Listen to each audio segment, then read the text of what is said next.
Alright, welcome to another video with Coding with BC Brian. Today we're going over some really basic JavaScript stuff. So now that we have a basic tool to help us figure out what's going on, we're going to have a discussion about variables. So a variable is defined by typing var, V-A-R. With newer types of JavaScript, with the ECMA 6, there's better ways. We have let, which is more readable. So let this thing equal something. And there's also const, which is talking about a constant variable. So this would be one that never changes, and let would be one that does change. But we're going to start with older, more primitive JavaScript first, and we'll learn the newer JavaScript as we go. So var, meaning variable, we're just going to give it the name of thing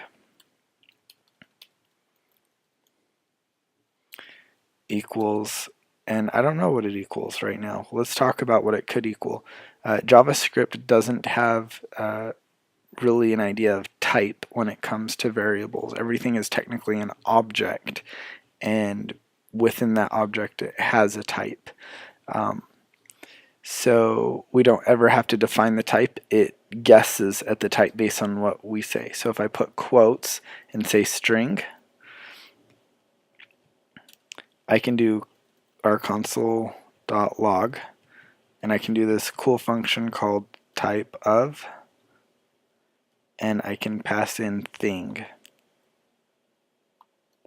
And when I run it, we can see that thing is a string. Okay, so let me add the semicolons there.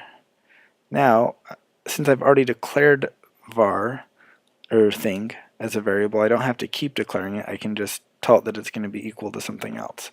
So now, let's make it a number. Say 12. And as I run this one, let me clear this. As we run it, we see string and number, because now it's a number. And I can do this again, and I can pass it the value true,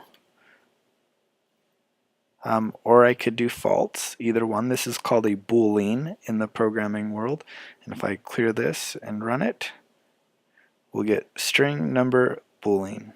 Okay, there's a couple other ones. I could make it an array, and we'll just put a few things in the array right now just so that it's and we'll talk more about arrays because they're very helpful. So we now have an array. So if I clear this again and run it,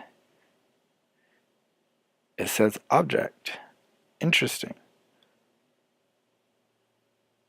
I don't know why it says object. So let's Google that. Let's say type of array returns object. Apparently it's pretty popular in the search world. And Stack Overflow has a question from October 2012. So let's see what it has. It says possible duplicate of if object, check if object is array.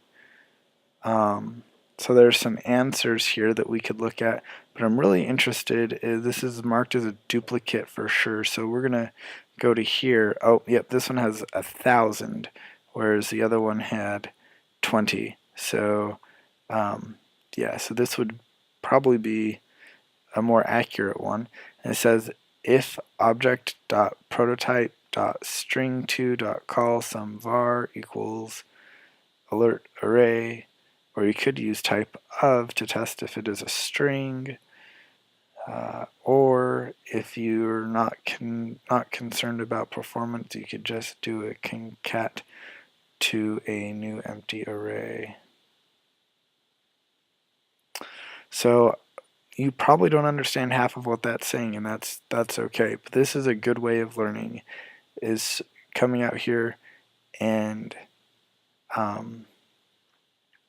finding out. So they do this. Someone said that this is too long, don't read. Here's a way to check. So let's copy that and let's go see if type of, and this is the R referencing the array, so let's say thing. And let's get rid of this. And let's clear these again, and let's run it and see what we get. Function array. So the constructor equals array. So we can do a triple equal here, which is validating. We'll talk about this more, and we'll put array there, and this should return true now. So this will return a boolean. And we'll talk more about validating stuff like this, but let's just see. Yep, true. So it is an array.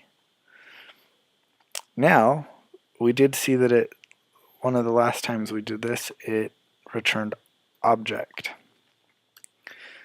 So an object is defined by curly braces. So there's curly braces. And if we clear this and run it, we see that we now get object. So that's just some real basic things about variable types. We'll learn more about them and how to utilize them, but those are the basics, and good luck coding.